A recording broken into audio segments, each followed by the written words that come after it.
Welcome to the Containment Zone, where the end of life is not the end of suffering. What follows is not death. It's what lies after death, when your mind has not been granted the right to silence. This is SCP-2718, and it is why they scream even when the heart has stopped. It appears nowhere on the floor plans, but it exists: concrete walls, sealed hatch, red low-pressure lighting, and a chair. No straps, no restraints, just a recliner, faded from sweat and salt. It smells of vinegar and copper, a scent like open batteries and old skin. This room is not used for experiments. No observations, no briefings, only one purpose: confession. It is here that the living are made to remember the dead, not in tribute, but in truth. They call it the Mourner's Chamber. It was created following the events of SCP-2718, a designation known only to Level 5 staff and fewer than 7 people alive at any one time. No documents exist, not in print, not in digital form. The information, if spoken, must be spoken aloud, not recorded, not transcribed. It is told one voice to another, and when you hear it, you become the next mourner. This story was told to me by a man who no longer sleeps. He lives in a lightless room. He refuses to touch mirrors, and sometimes, when no one else is there, he apologizes to the floor. The man who told me was named Ephron, Dr. Ephron Aram, Senior Researcher, Temporal Cognition Division. Respected, precise, loyal to the Foundation, until he died. Officially, he died of a cerebrovascular accident, sudden, painless, within protocol. He was returned to us less than 24 hours later. Not resurrected, not reanimated, he was retrieved. And that in itself was the breach. Ephron's body had been placed in cold storage for post-mortem scan and neural decay mapping. This is standard brain preservation techniques for class. A personnel. What was not standard was what occurred during the scan. There was motion. Within the corpus callosum, the brainstem, activity, not electrical, but conscious.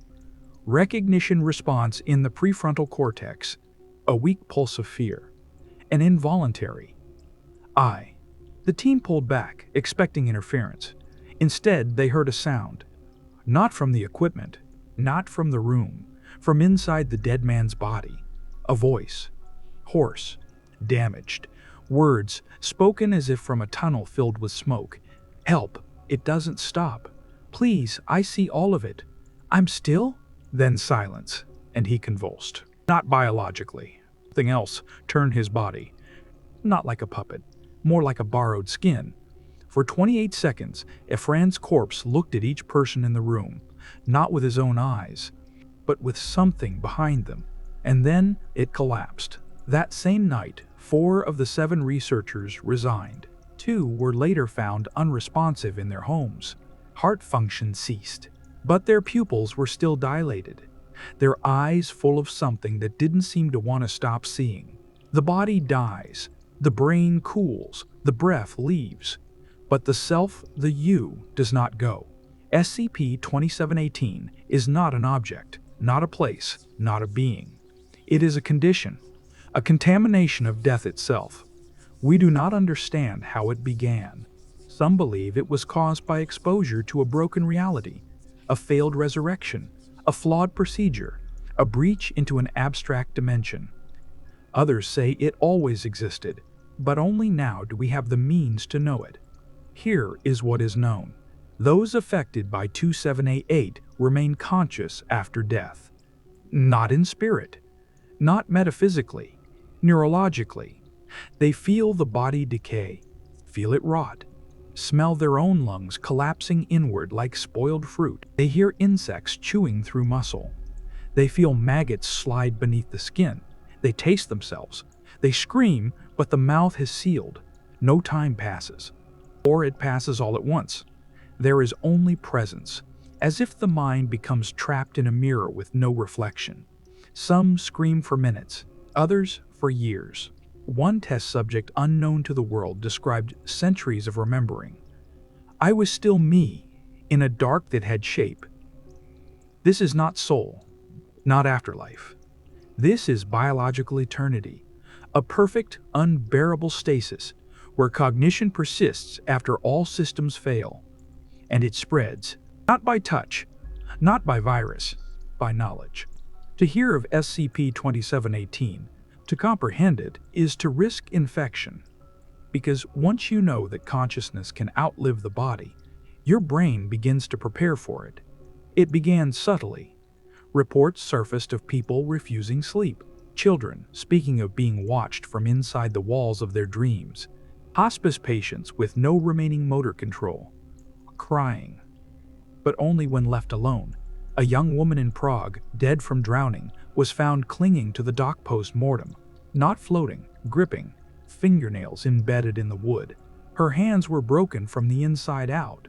A technician from Site 41 leaked an audio file, 13 seconds of static recorded during a post-mortem EEG test. In the static, a voice dry and wet at once can be heard whispering, "Don't close me. It doesn't go black. It goes louder."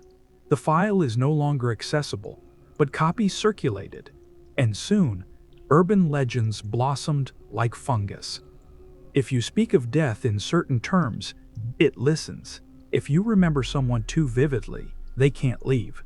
If you imagine your own death clearly, you prepare the place where you'll stay. Hospitals began sealing windows.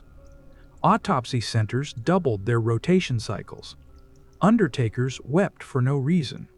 One mortician from St. Petersburg locked himself in the crematorium, whispering, "It's inside the quiet. Burn me before I dream."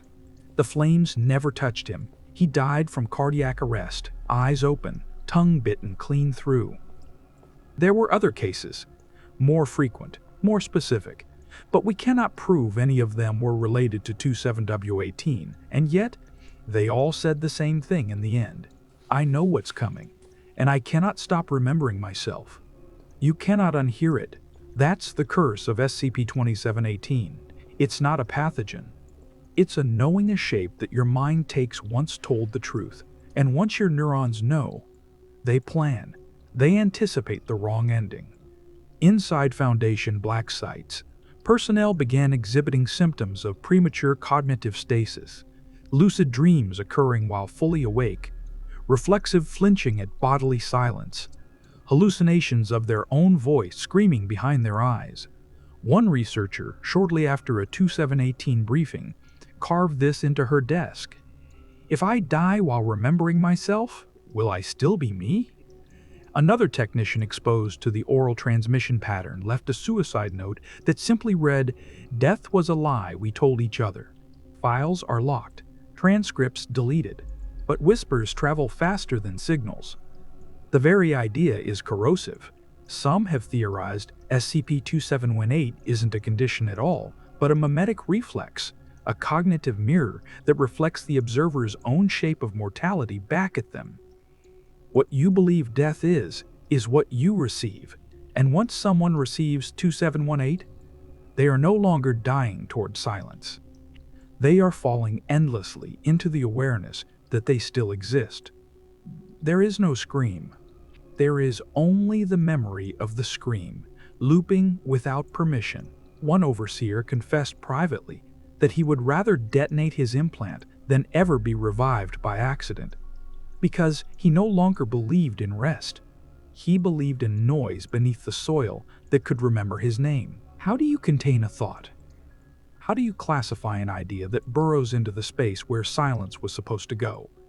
SCP-2718 cannot be neutralized, not physically, not chemically, not ideologically, because it is not death. It is what's left when the lie of death is removed. There is no tomb for this.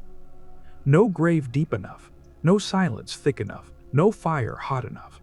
Because SCP-2718 is not a thing. It is the echo of your selfhood, remembering itself after the body has stopped deserving it. That is the final horror.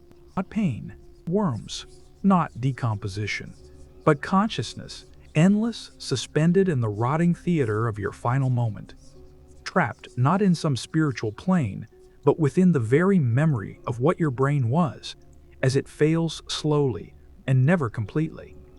Some say this is justice, that all the silence we forced onto others, the animals, the forgotten, the buried, has echoed back, that this is what it means to be the apex, to be aware even when the world no longer grants you audience.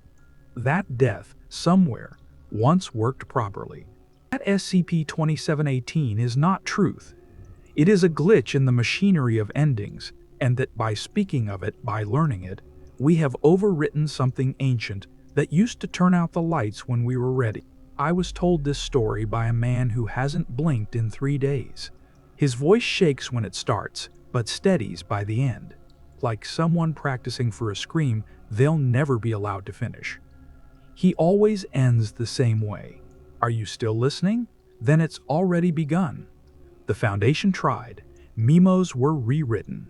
Personnel were rotated before learning too much. Those exposed to the oral transmission were amnesticized, but the memory of their own memory still clung like wet cloth in a sealed room. It didn't fade.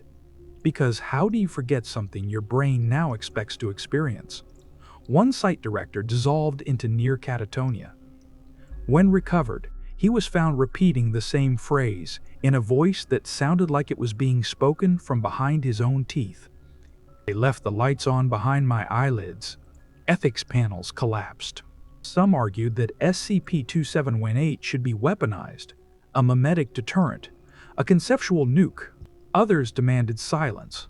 Burn every transcript. Erase every breath that carried the infection. A debate tore through O5 Command, not about the threat SCP-2718 posed to the world, but whether the world even deserved to be protected from what might be true. In a sealed chamber, it was reported that 105 wept quietly after reading the full oral transmission, not for himself, but for his children, because he could not prove they would ever truly be gone.